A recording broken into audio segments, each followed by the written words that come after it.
not a good person, and let's keep talking in this meeting to figure out how to close the gap on my subjective opinion.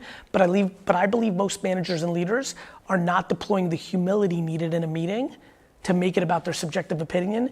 They're treating it as if it's absolute truth. And yes, it may be absolute truth because it's their business or they're the manager, but I think hedging it with the subjectiveness and letting that person know it's your subjective opinion takes a little steam out of it and makes it more constructive. I think the way to have a constructive feedback session is by making the person feel safe and good.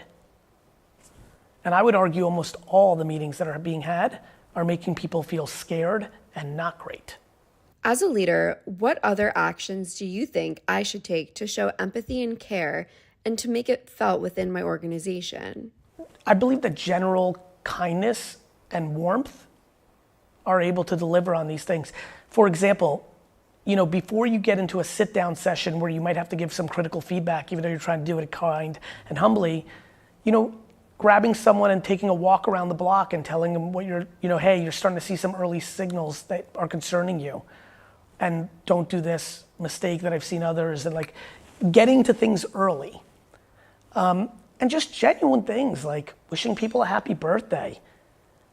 Putting your hand on their shoulder if you're noticing that they're having a bad day. If you're sensing that they're off. Doing a random act of kindness. Being overly gracious when someone's over-delivering for you.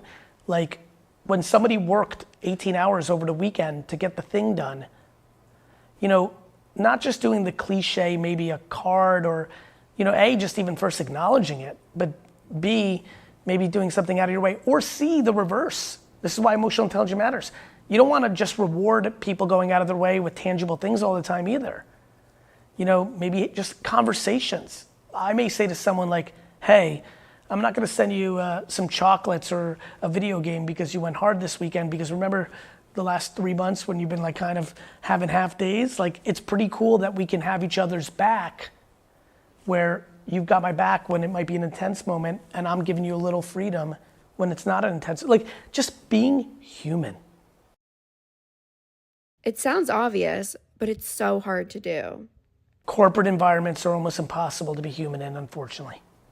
And that is the number one thing I want to eradicate before I'm off this world. I'd like to change 2 things. One, the definition of success.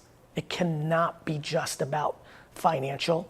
It needs to be about peace of mind and happiness and being content and joyous. And number 2, how we act in work environments. It blows my mind that people think it's okay to cry at work. We must eliminate tears in the workplace. It can't be, it's just work. It can't be that serious. And by the way, on the record, there's not many people of the 8 billion that has more pride and more enjoyment and more care about work than me, but we still must contextualize that in the world. And I think people lead with fear too much. And I think the reason people cry too much is because their bosses have weaponized that fear in that moment to make that person think that they're going to lose their job.